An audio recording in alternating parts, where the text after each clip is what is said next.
My name is Emmy Speens and welcome back to another video or whatever. Today I will be talking about The Watcher, which is a former BuzzFeed show, I guess like 4 years ago. This show that I thought was just two dudes snarking around haunted houses or whatever. They like broke off from BuzzFeed and replaced what should have been a lot of people's suicide hotlines, I guess, because the way people are acting about these guys moving their show off of YouTube is indicative of a societal collapse in a way I've never actually felt before. I always thought people were being quite hyperbolic when they talked about like societal collapse and like the end of rational civilization and stuff. But when I read some of these comments here today, folks, you'll see something that goes beyond parasocial relationships and moves into like human sacrifice territory.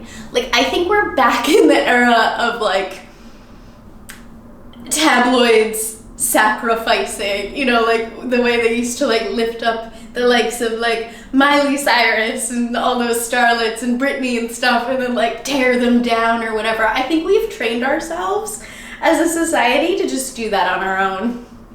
Really, I do, because the way these fans are acting, you'd think these men came to each of their homes individually and like tried to fuck their mother or something. It's just, I have no idea what the contents of this show could be that they would elicit such strong reactions. And I know a lot of people are gonna be like, well, Emily, for the purpose of this video, why didn't you go and look? Because I'm afraid of turning into one of those zombies. The fuck? Obviously they have some sort of magic voodoo that turns people into rabid, like, illogical beasts. Because the way, and I do mean that in a degrading, like, if you're one of the commenters that was really outraged by this announcement from the Watcher team today and like actually went and left a little comment on their thing that went beyond like, oh, disappointed, and actually went into like, you're responsible for world hunger, as we'll get into later, like you do need to feel bad about that. Like you should,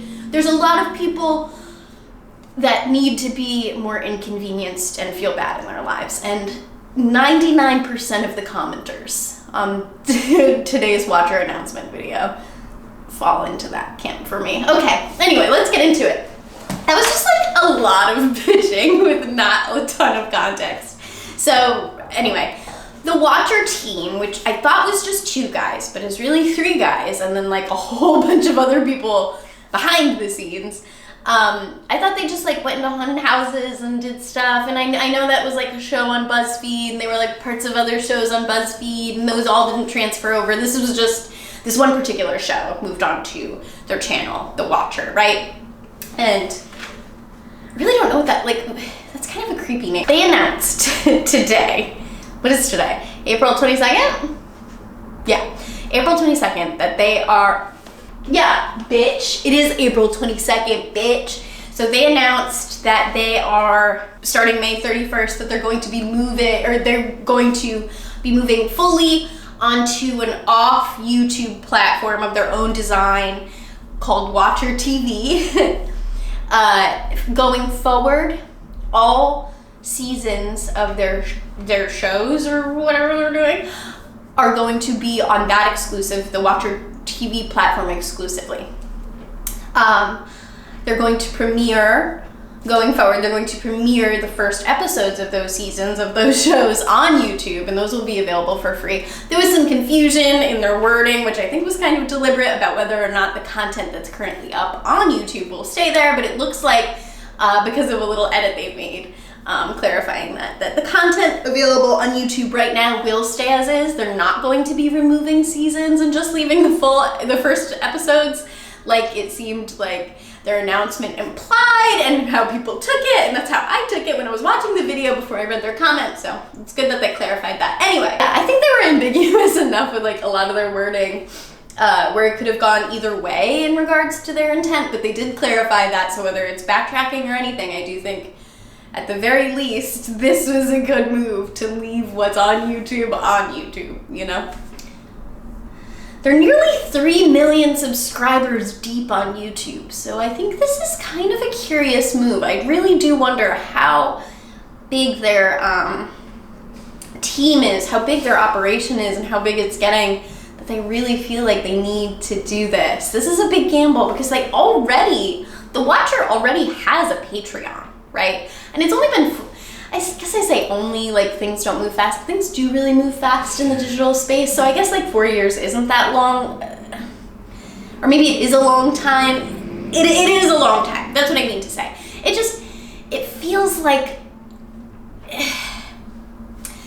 part of the reason I think people are having trouble with it is like, it really seems like WatcherTV, the main draw is these two guys, and I guess like this third tertiary guy that makes appearances or whatever and is very prominent in the announcement video. It seems like they're the main draw, right? But the main appeal of this new platform is that they want to expand their content. And they want to start introducing former like BuzzFeed colleagues and the like in new shows and previous shows like rebranded from BuzzFeed era, you know, things like that. And I think they're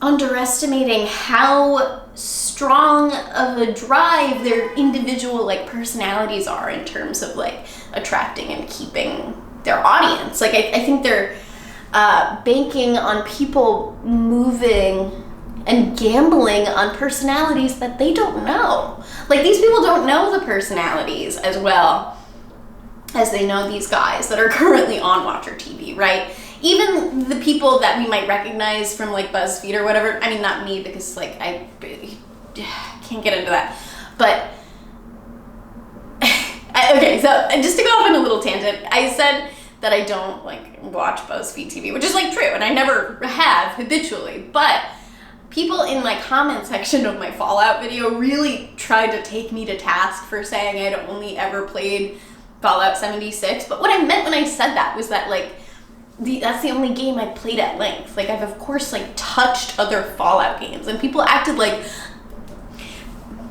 anyway, of course I've seen BuzzFeed videos. I wasn't a fan, or I wasn't like a habitual viewer or whatever, but of course I've seen them, you know, like these people are kind of like they trigger synapses in my mind or whatever. You get it.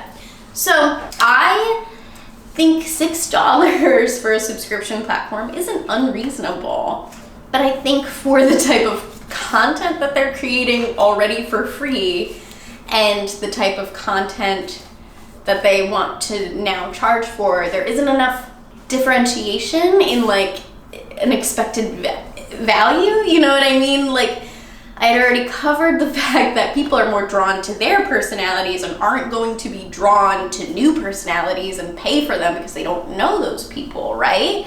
So they're not going to be like tempted to pay for those. Like, I don't think that's a reliable draw. And on top of that, I mean, in their announcement video, they said that things were getting too expensive to like not move to this model, even though they already have a Patreon. Also, that they've already been producing like Netflix level content, but production-wise, right? So why would people then move? Like, if there's not going to be a production increase, is it just to maintain the current production level? Because logically, yes, that does make sense to do that for a business. It doesn't make sense for a customer to move with you. It's always going to be so much easier to get people to pay $6 if they were previously paying $4 or even $2 because they were already paying for something, you know? Like, they already reached into their wallet.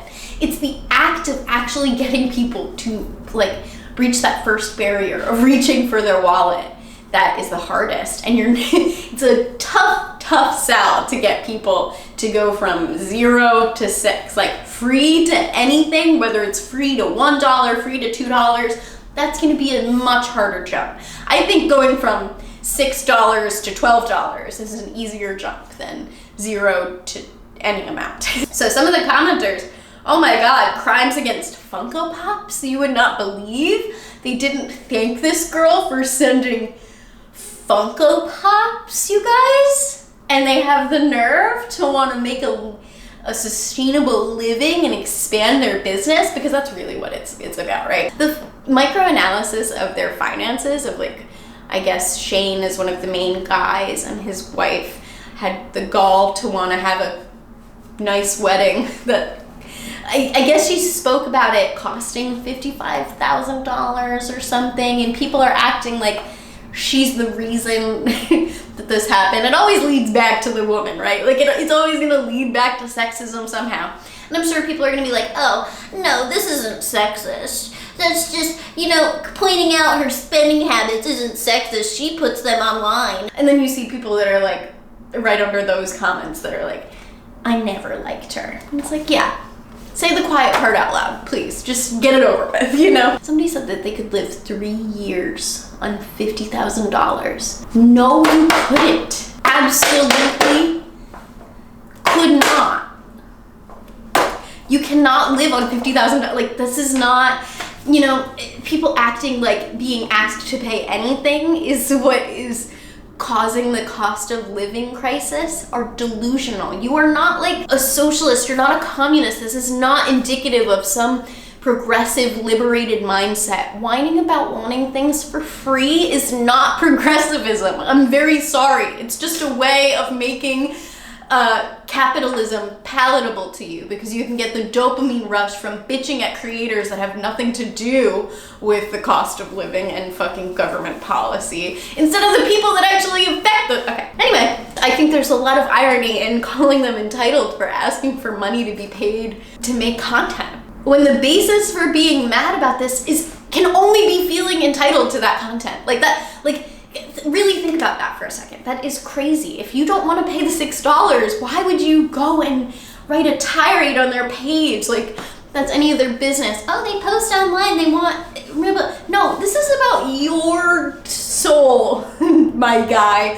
Why are you acting entitled to something someone else is creating? Oh my God, I'm getting heated. I'm a creator, obviously not on this level. I'm not doing the caliber of shit that they're doing, God fucking willing, but it's really just so frustrating that people can't see how entitled it is to be like, how dare you take this thing I was enjoying away from me because you want to make a more sustainable wage per your own interpretation of whatever that means. Like, you don't get to decide what is a sustainable living wage for someone else. Unfortunately for all of us, our government decides that, and you should be bitching on their page. But it really is frustrating for people to level these claims at the two main guys about them being greedy or something. Like, the cost of living isn't also going up for them too. Like, they're billionaires. Like,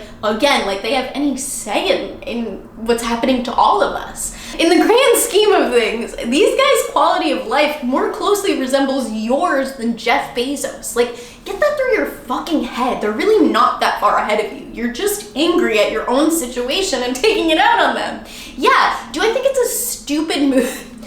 Do I think it's a stupid move to try to create your own platform from their business? Like, yeah, I do. I think that's silly. They're not like, my cousin Jenna mentioned very rightly that like something like Dropout has an infrastructure. They have a whole cast to support. They have a rotating crew, cast of characters. They have like a whole schedule of shows, and it's a lot more robust than anything The Watcher has done. Plus, The Watcher had a Patreon, so it's just kind of the missing piece here is what's making people feel emboldened to start insinuating that they're greedy or that they lost trust and yada yada yada. Some of these, it's okay to be frustrated and be like, oh, I'm not a fan anymore. Like, obviously I'm not talking about those people. Let's not lump reasonable, disappointed fans, who I'm sure there's many of them that are just like quietly being drowned out by the fucking loudmouths. We need to push back against these parasocial vultures that make it the creator's problem that they have to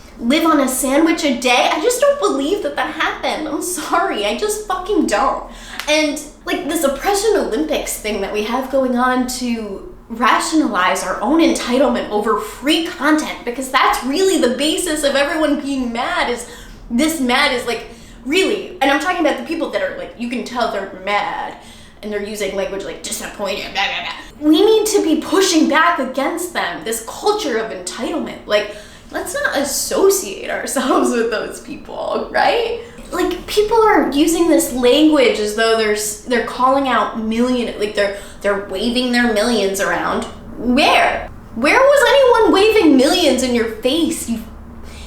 You're just being a brat. You're upset over your own situation, which may be right or wrong, but you're being a brat about it. This has nothing to do with them. Nobody's waving their millions around. If anything, they were saying like, yeah, we bit off a little more than we could chew, which I think if they had framed it more like in line with that type of thinking, we would be a little more sympathetic. No, but that's asking a lot of the internet. Like, the real problem is Google putting a stranglehold on any semblance of mature, thoughtful content and instead pushing sensationalized violence and sexualized violence to viewers and kids. Like, that is the problem.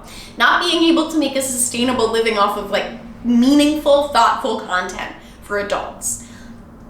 Full stop. WatcherTV is not gonna fix those issues. Those things are not under their purview, you know? You not being able to afford food is a you problem, unfortunately, according to the government. I think it's a communal problem, but it's definitely not just individually those guys' problems. And you know what? Honestly, there's some comments that are like, oh, I'm so sad because I was in a foster home and I used this to cope, and how dare you take it away? And yeah, I really am making fun of someone who was in a foster care system, because I just don't believe half of YouTube comments, and I think you're kind of a sucker if you do believe them, especially the no profile picture ones. You know, it's just like so baity. Like I said earlier, the Oppression Olympics thing, like everybody has a sad fucking story. We're all mentally ill. We all have to stand up and, you know, take responsibility for our actions. Even the implication that they're responsible for like healing you or something, it's so gross in the context of you saying that they saved your life and now you don't know what you're gonna do and you're so disappointed. It's really like, what do you expect them to do? Like, they should work for free because you're sad sometimes? We're all sad sometimes. We all had shit in our childhood and we all have shit going forward. Like, nobody is as unique as they think they are. And it's so weird to me that people really, really think that these creators are just like a different species. Like, they're not just like working like everyone else. These people aren't millionaires just because you can see them all the time. And yeah, they might be making millions, but having a business is expensive. The real problem, aside from Google putting a stranglehold on any content aimed at adults, is that there's an epidemic of people that feel so emotionally bereft that they leave comments like this. Oh, you expect my $6 when I can barely afford to eat? Yeah, they do, and they're right to ask for it if they feel like it. And if you think they're being unreasonable, which I do, don't fucking pay it. That's it. There shouldn't have ever been like this whole comment section. Like, it's one thing to be like, I don't feel like I want to pay for that. That's not what people are doing. People are like putting these guys up on the fucking cross about this. This is crazy. If you can't afford to buy food, you shouldn't be commenting on YouTube. Like, you have bigger problems. Go deal with that. That's not even a privileged position. Like, I am not some millionaire lecturing down at the masses. Like, I'm not Kim Kardashian saying, get to work. I'm saying, don't try to make your problems these strangers' problems. These things are not connected. Don't connect things where there's no connection. If I'd seen this comment in isolation, I would have thought that they were caught talking to a female game journalist. Yeah, I would have assumed it was that bad. No, I'm just kidding, but that was pretty good, right? But no, it's just this. Could you imagine? Okay, it's just like all of these comments that I've shown. If you go into the comments in any of the announcement videos or the reactions to the announcement videos, they really just strike me as like really immature, entitled, kind of parasocially affected people that are unaware or unwilling to accept that that's what's happened.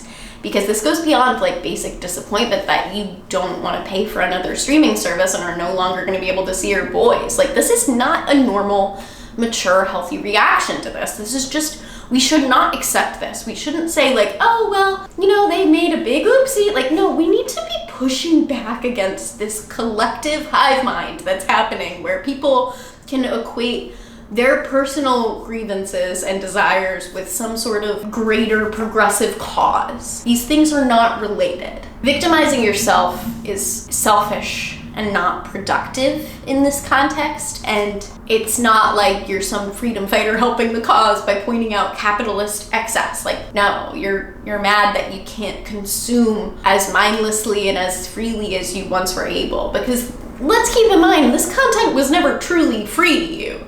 You just were paying it invisibly through ads or some other means of like tracking and blah, blah, blah. Google's gonna get ya is the point. And whether you realized you got or not, having to face the cost broken down into something so material that you have to pay directly to the creators, yeah, I feel like you probably do resent that. I would resent that, having something cost me invisible money suddenly cost like hard money is a hard pill to swallow. Yeah, it sucks. But these people don't owe you anything. The creators don't owe you anything.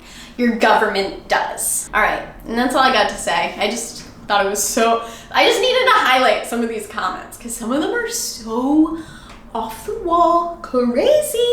I will say though, like I said earlier, I do think it's a dumb business move. I'm not trying to defend this. This isn't like a cute thing I think they're doing. I don't think it sets any sort of precedent because I do think it's gonna fail or maybe fizzle out. But regardless, does it warrant this type of reaction? No. Like, people really, you need to get a grip. People need some emotional modulation when it comes to reacting to things, and that's coming from me. Did you see how much I flailed in this video? And that's me toning it down. Okay, bye. Oh, right. Well, if you want to see more of me, God knows why. That's your problem. You can find all of my links down below. Okay, bye. Till next time. Hi there. I just wanted to pop on and make a little bit of a correction because they have a lot of content available on this platform as is, you know, right off the bat. And I have to say, I think myself, but especially the commenters, were pretty uncharitable, implying that these guys were just asking people to just start paying for something they got for free when it is clear that their intent is to add a lot of value to the streaming service. And I think like the language that people use is so hyperbolic, and we really need to rein it in. There's no need to be talking about these guys like they're in league with like war criminals. Do you know what I mean? Like people are equating this to even the other BuzzFeed 3 guys on a couch thing, you know, the Try Guys thing where a guy was like cheating on his wife with an employee, and like that was really messy and I would say arguably a lot worse. But people like have no modulation, like I said in the video, and I just wanted to also give further grace to these guys because they have had a hard weekend on the internet, and correct myself and say that that is my bad. And yeah, thank you. Wow, I'm such a fucking